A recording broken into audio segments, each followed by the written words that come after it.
الرحمن الرحیم۔ محترم بزرگوں، میرے عزیز ساتھیوں اور پیارے پیارے بچوں، السلام علیکم۔ جیسا کہ آپ لوگوں کو معلوم ہے کہ ہم ہر سنڈے کو آپ سے کسی نہ کسی نئے موضوع پر گفتگو کرتے ہیں، اور جو حالات ہوتے ہیں ان حالات پر ہی ہم آپ سے کچھ نہ کچھ آپ حضرات کے جو مشورے آتے ہیں ان کو سامنے رکھ کے، اور کچھ اپنی طرف سے جو ہم کو جانکاریاں ہوتی ہیں اس سلسلے کو لے کر کے ہم آپ حضرات سے گفتگو کرتے ہیں، اور الحمدللہ برابر ان چیزوں کو دیکھا جاتا رہا ہے کہ اس کے نتائج بھی بہت اچھے آتے ہیں۔ دوستو، آج کل جیسا کہ ہم آپ دیکھ رہے ہیں کہ ہمارے ملک میں کورونا وائرس کو لے کر کے بہت زیادہ بے چینی پریشانی ہے۔ یہ وائرس پورے ملک کو پریشان کر رہا ہے، اور پورے ملک میں جس طرح مریض کی تعداد بڑھ رہی ہے اور کیجویلٹی بڑھ رہی ہے، ایسے میں ہمیں آپ کو احتیاط کی بہت ضرورت ہے، خاص کر اپنے گھر کے بزرگوں کی۔ یہ وہ چیزیں ہیں جن سے ہم اپنے آپ کو دوری بنائے تھے، کہیں نہ کہیں ہم سے یہ غلطیاں ہوتی تھیں۔ آج انہی چیزوں کو اللہ کی طرف سے یہ دکھایا جا رہا ہے کہ ہم اپنے گھر کے بڑے بزرگوں کو بچائیں۔ سوچئے، آپ دیکھیے جس طرف ہم آپ لوگ دیکھ رہے ہیں کہ بزرگوں کے اوپر یہ وائرس زیادہ اثر کر رہا ہے۔ تو اس لیے میرے بھائیوں، ہمیں آپ کو اپنے بزرگوں کی بہت حفاظت کرنا ہے، اور خود بھی اپنے آپ کو دیکھ بھال کے ہر جگہ محفوظ رکھنا ہے، تاکہ ایک غلطی ذرا سے بھی اگر ہم سے آپ سے ہوتی ہے تو پورے گھر کو پریشان کرتی ہے۔ جو حالات ہیں وہ آپ سب دیکھ رہے ہیں کہ بہت سی ایسی جگہ، بہت سی ایسی تصویریں دیکھنے کو مل رہی ہیں کہ بیٹا باپ کی لاش کو ہاتھ نہیں لگا رہا ہے۔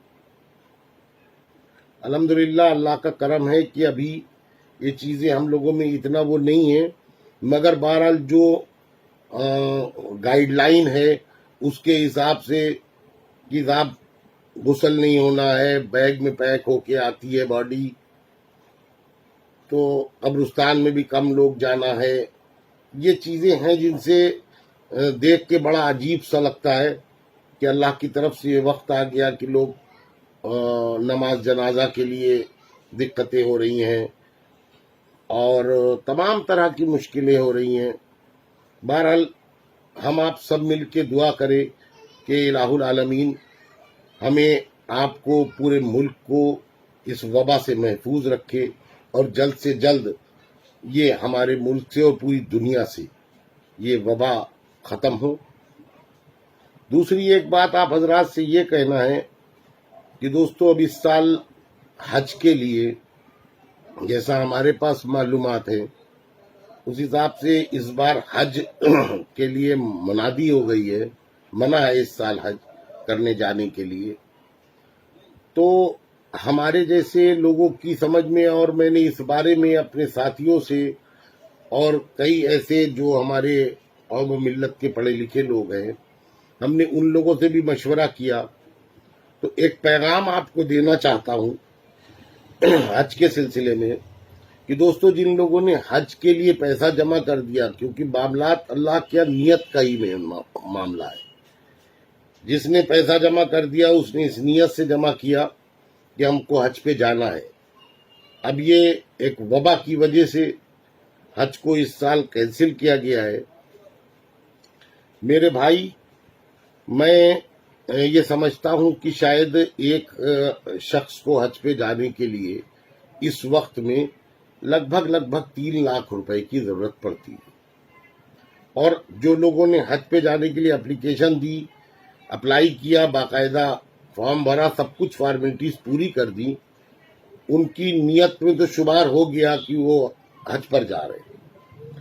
اب اللہ کی طرف سے یہ وبا آ گئی تو حج اس سال کینسل ہو رہا ہے۔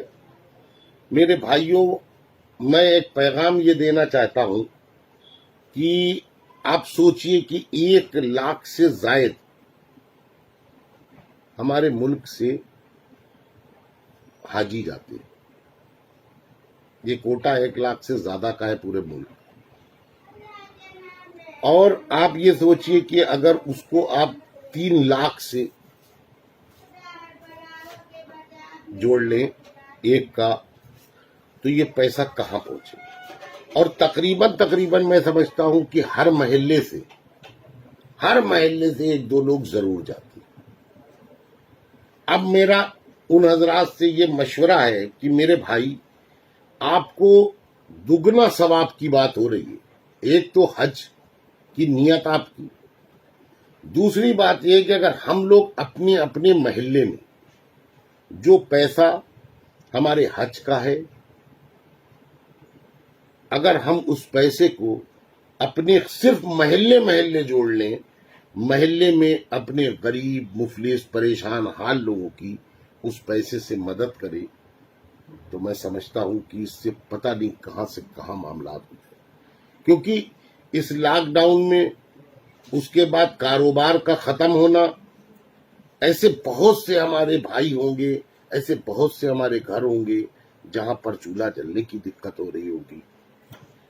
تو میرے بھائیوں, میرا ایک یہ مشورہ ہے آپ حضرات سے کہ آپ اس پیسے کا کسی بچی کی شادی میں, کسی کے گھر کا چولہا جلنے میں, کسی بیمار کے علاج میں خرچ کر دیں, تو آپ کو حج کے ثواب کے ساتھ ساتھ ایک یہ بھی ثواب ملے.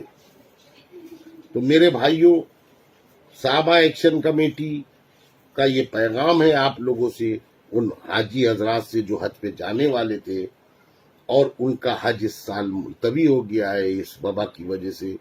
اگر وہ اس معاملے میں آگے بڑھ کر کے قوم و ملت کے مفاد فائدے کے لیے یہ سوچیں, غریبوں کی مدد کے لیے سوچیں, پریشان حال لوگوں کی مدد کے لیے سوچیں. ان بچیوں کی شادی, اس وقت تو حالات یہ ہے کہ 50 آدمی سے زیادہ کی پرمیشن نہیں ہے, تو غریب کی بچی کی شادی میں کہیں کھانا کر دیں, کہیں کچھ کر دیں, اس طرح کی چیزیں, کسی بیمار کا علاج کرا دیں, کسی مسجد کی تعمیر میں وہ پیسہ خرچ کر دیں. تو آپ کو یہ آپ سے میں فورسلی نہیں کہہ سکتا, لیکن میرا یہ مشورہ ہے آپ حضرات سے کہ اگر ہم لوگ اس بارے میں فکر کر لیں گے تو بہت بڑا کام ہم کر گزریں گے, بہت بڑا کام کر دیں گے. آپ اگر اس کو غور کیجئے کہ اگر اس کو ہم پورے ہندوستان کے لیول پہ اگر اس کام کو کریں گے, ہر محلے سے, ہر شہر سے 10, 20, 25, 50 لوگ ضرور جاتے ہیں حج پہ. ہمارا لکھنؤ تو بہت بڑا شہر ہے, یہاں سے تو بہت سارے لوگ جاتے ہیں, ہر محلے سے 2, 4, 5 ضرور جاتے ہیں. اگر وہ لوگ اپنے محلے کی ذمہ داری اٹھا لے تو انشاءاللہ کسی طرح کی بھی دقت اور پریشانی قوم پر نہیں آئے گی. دوستو, آپ حضرات سے ایک مشورے میں بات اور کرنی ہے یہ کہ جو آپ کا سالانہ جلسہ عام ہوتا ہے, اس سلسلے میں چونکہ ملک کے اور لکھنؤ کے حالات اچھے نہیں ہیں, اس لیے آپ حضرات سے بہت جلد اس سلسلے میں ایک میٹنگ کرنا ہے. انشاءاللہ کل سے پرسوں کے بیچ میں میٹنگ کی ڈیٹ اناؤنس ہو جائے گی. اس میں آپ حضرات سے مشورہ کر کے کہ اس پروگرام کو آگے ملتوی کرنا ہے, کب کرنا ہے, اس لیے اس سلسلے میں آپ حضرات کو ضرور سے ضرور مدعو کیا جائے گا. اور آپ حضرات کے جو مشورے ہوں گے اسی مشورے پہ آگے انشاءاللہ کام ہوگا. انہی باتوں کے ساتھ میں اپنی بات کو ختم کرتا ہوں. خدا حافظ.